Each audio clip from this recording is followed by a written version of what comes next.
Actually, architecture is a form of art.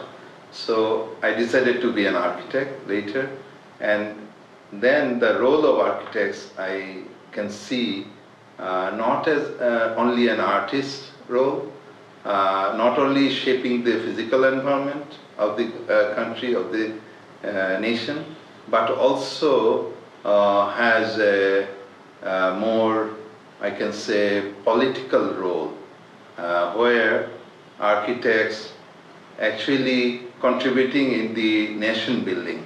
That is, for urban design projects, we have many challenges. Too much more in, I can tell you some for the projects we had done. Many people even don't heard about the word urban design. What is urban design? Beyond that, we have to think of public life for the citizen. So then we have to connect many social issues, environmental issues, and how we have to perceive how the city will grow, how the city will move forward. Those things, I think, is challenging, and there we can contribute. So while we were designing the Hathijil project, it was actually uncared. Most of the Hathijil area, for a long period, it was abandoned area, and while we have started doing that, the project was taken as an infrastructure development project, mainly developing roads, drainage system, and water detention facilities. We wanted to connect the total city with this project through road network, through through connecting the open spaces and the surrounding area, connecting the open spaces. And we wanted to make a statement so that we can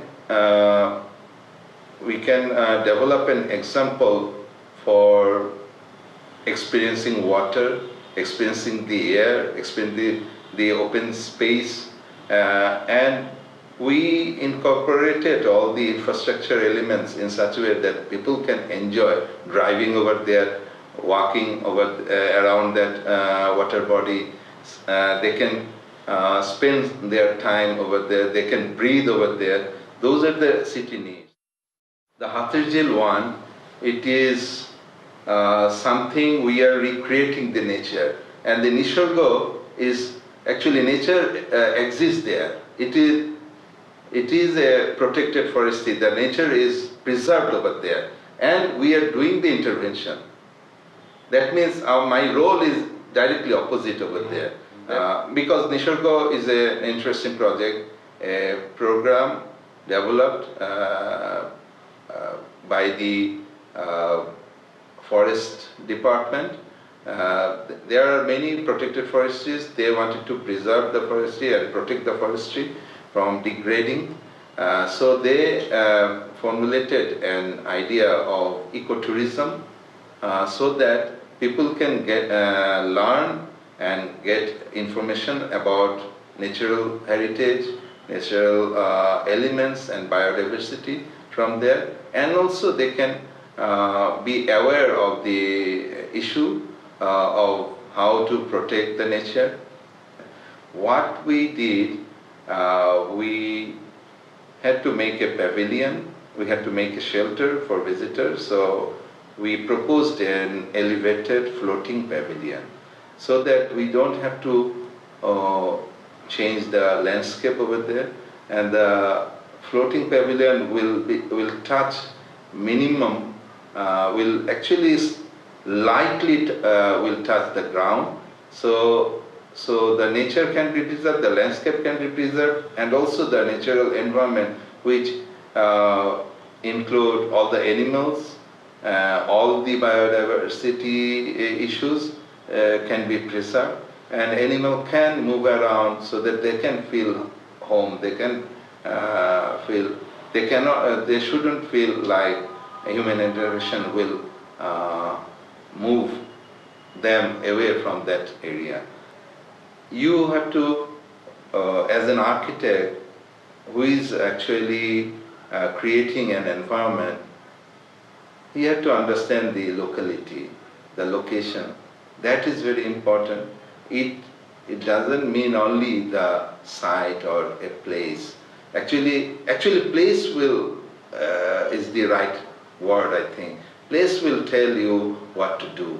So wherever you are, it has to be over there. Then it will be sustainable. Otherwise, it will not be sustainable. Nowadays, in capitalist system, society have money.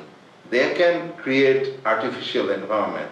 They can bring everything from anywhere of the world. But to be sustainable, you have to think about for a gross whole nation, you have to think local. You can think global to understand the global issues, but when you are acting locally, wherever you are. So I always think like you can be a modern man, but you have to be a regional person. Actually, architecture came later in my life. Painting, sketches, drawing, watercolor. These all came quite early. Probably at the age of 7, I started. Somehow I was in love with painting. So I started learning also. And I found when I used to go to outdoor sketches, I used to see the beautiful sky for example, in autumn or in monsoon. It's really dark, overcasted sky and changing sky. In the summer, I see beautiful flowers coming up, trees, the rows of trees, flaming red and all the other colors, yellow. So I saw these different things and I wanted to capture all these things. It's also always in my mind. And I used to think how I can draw all these things. Sometimes line drawings, I was not happy with the sketches, the line drawings. Then I started putting watercolor, the red and the purple and the yellow. And look at Bangladesh, the watery, the swampy lands, and the trees, flowers, and the sky, moving clouds. So it's like to gather everything. So watercolor has the quality, if you put one color and then another color on top and another color on top, even you see the base color, even the paper, So this is how I was so interested in watercolor. I want to see beyond, always see beyond. I want to see the first, like a land, the whole atmosphere.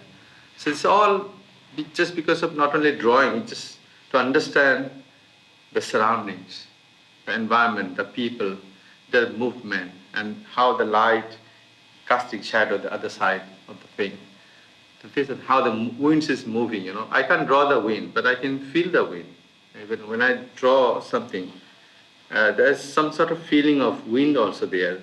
Maybe it's communicated properly or not, I don't know. But that's not my business even. So I just do. That's my passion. First thing, I think I need to understand my limitation first. Who am I? How much I can do actually? Can I create something which is absolutely natural? No, I don't have that power actually. I understand my limitations. I can produce geometry. I know the measurements. I know the proportion. These are the things I understand. So I can produce using all those things, geometry, proportion, and then that's supposed to be absolutely opposite to the nature, probably. And I'm happy because of my contradiction that I'm intervening the nature in a way that is like a very boldly, not just like in a most humble way. It's not actually. I know I love nature, but I'm intervening nature very in a robust way sometimes. So that's supposed to be my contradiction, but that's my happiness also, because I'm creating something which is absolutely mine, So this is sort of very interesting, humble ego issue here. And I think architects should have ego issue, because they are one individual person who is creating something. So create your own thing, and then you put it on the ground, and the ground is absolutely organic.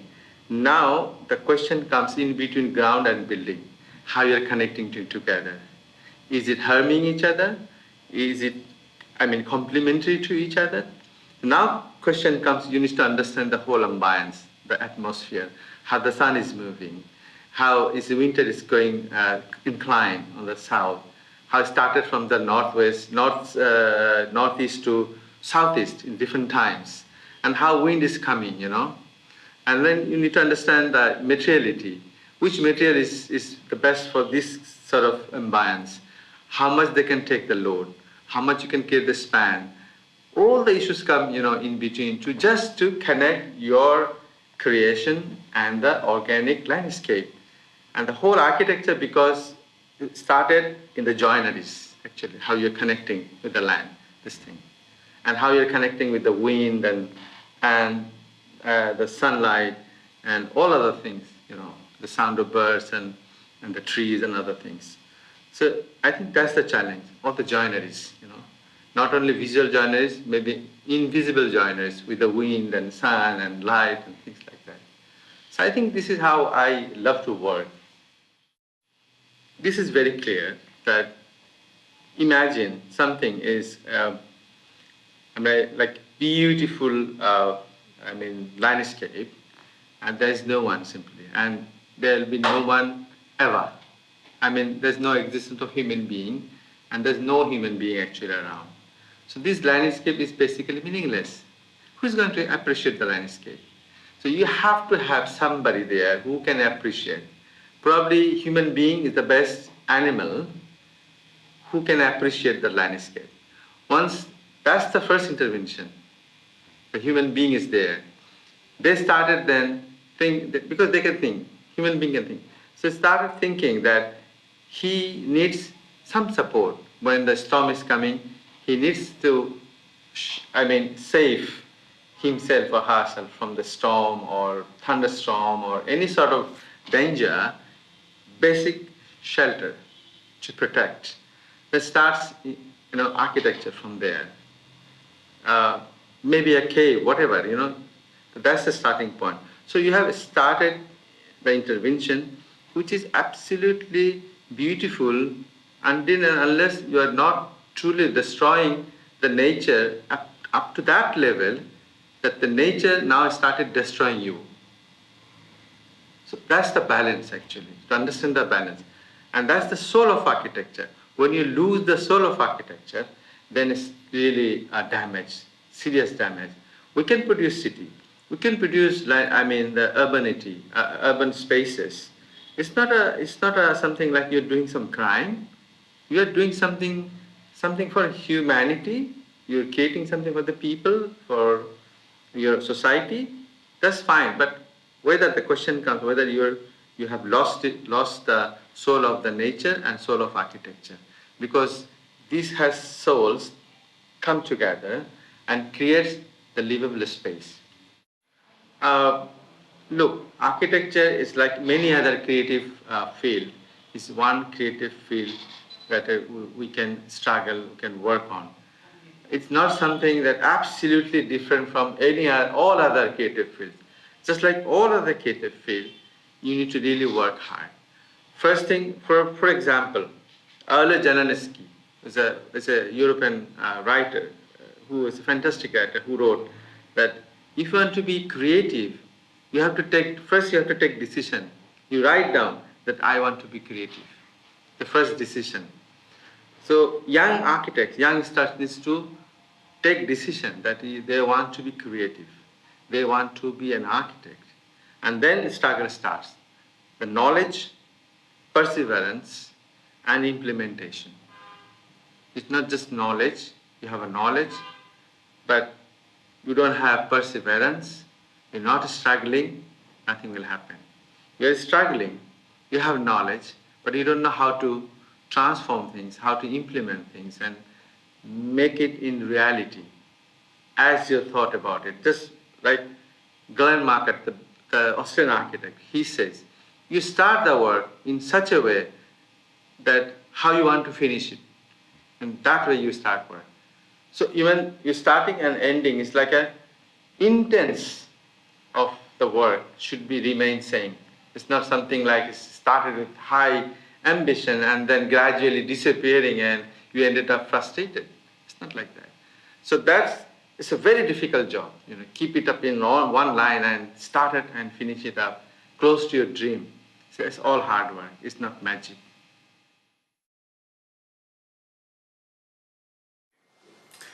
Okay, so primarily I think Bangladesh is just beginning to rise in terms of development, in terms of the built heritage, the new built heritage. And so I think the role of the architect is manifold. It's not just designing buildings, designing aesthetics. I think the architect is a cultural person, as you say, is a cultural entity. Is also a social being, and in a country like Bangladesh, which is in a social flux, so to speak, with the changes in economics, with the changes in development, I think the architect is very much a social being, in the sense he needs to, or she needs to understand or try to understand the changes in the society, bring it to the forefront of the discussion, and then try to design or try to present to the public spaces not only for today but also looking back at the past, because there is a rich heritage here, looking back at the past and then move it to the future. Today, I think the changes in the society are also should be reflected in the architecture.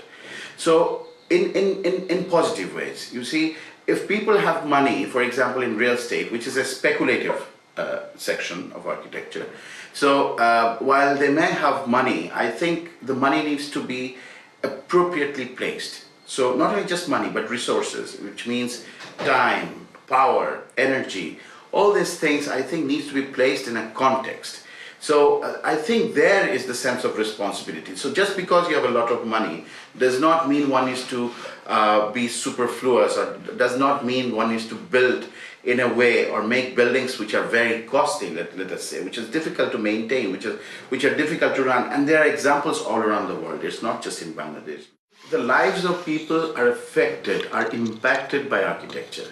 So even if it's just a room, from a room to a public space, to an urban space, to a city, I think at every level, the people's lives are affected. And the way a child grows up in that space, the way people live, interact with that space, I think all of that are very universal.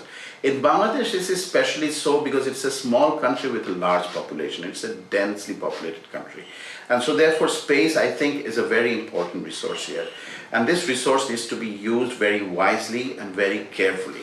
And therefore, whatever public spaces can be created in this dense urban fabric, I think these need to be looked at very carefully. So let me just say that we have talked about, Corbusier saying towards a new architecture, but an urbanism. But I say, can we think about ruralism? You see, most of the people in Bangladesh live in the rural area, but they need not really migrate to urban areas to find work. So there needs to be, I think, a change of vision about the way we look at urban and rural areas, because if you look at it, the life in rural areas are very rich. It's a very natural way of life. It's clean air, pure water, and a lot of accepting certain facilities and amenities that we find in urban areas like schools, medical care, etc. So how to come to a point where the both can merge, so that people don't have to migrate to cities, but rather the rural areas themselves can be a place where not only they can live but also continue through generations, being in a modern connected world, because now we have the internet and other communication facilities. So for me, it was always very important to be in the rural landscape as an architect, because in the urban context there are certain things I think that is not working. Personally, for me, it's not working in Bangladesh because of the densification, but not really enough public spaces. So that I could find in the rural spaces, in the rural areas. You could find space, you could find enough openings, enough air and water and landscape, and light. So the rural projects for me is a way to give back to society some of the things that I've been thinking about, which I would love to do in an urban situation also, perhaps not in the similar way, but in a more, perhaps in a more dense way, truly, but which I would like to do, but it's not possible. But in the rural experiment for me is very important in the sense to try to understand how societies in rural areas or villages can move very slowly, very carefully into an area where it is neither rural nor urban. So a new kind of ruralism. So that is why the Friendship Center, I think, was for me a very interesting study, where it is in a very agricultural landscape, but again, once you enter, it's very, let's say, built up. It's not urban, but it's not village-like. It doesn't have sloping roofs and all that sort of thing. So it is not trying to mimic. It is about trying to grow from the land, but try to grow in a way which is conducive to this merger that I'm talking about, this merger of the rural and the urban. Sustainability, I think today is sometimes a buzzword. I think sometimes it's more fashionable than it's a real solution. And that is a pity, because throughout the world, all the societies, villages, people lived in a sustainable way. They did farming in a sustainable way. They did forest deforestation or felling of trees in a sustainable way.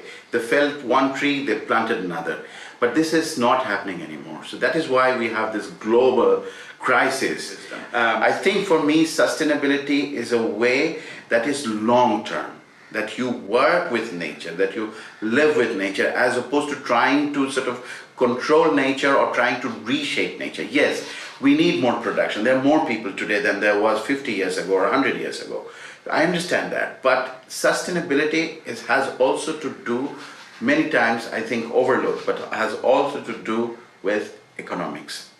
So we can bring down energy consumption using solar panels, but solar panels are expensive. So we can have the whole building running on solar panel, but where is the economic sense in it all? So if you bring economics in, the idea of economics into sustainability, then making an expensive building in the first place is the wrongest thing to do. So how to optimize building costs, how to optimize running costs, how to optimize maintenance costs. These are all parts of sustainability. There are always going to be new buildings, and all buildings need not be architecture. Every building does not need to be a very designed something, you see. In some places, not everywhere, but in some places, I think the idea of spirituality is important. In the mosque, although it's a religious space, but for me it was more important that it had a certain connection to the above, to zenith, to the landscape. So that's why it's open horizontally, and then there's connection with the z-axis, which is the zenith, and to the skies and the heavens. So I think spirituality in that way is very important for me. And in some of projects, I think we don't always need to be very enigmatic. Architects don't always need to be very enigmatic. They don't need to be very super creative all the time. I think they also sometimes need to be very toned down, in the sense, just think about the person who is going to enjoy that space, who is going to interact with that space, the little child who is going to be there, to be in that space, to be in that wonder of that space. And for me, all those little things are very important. And that is what I try to sort of pursue in terms of the aesthetics of architecture.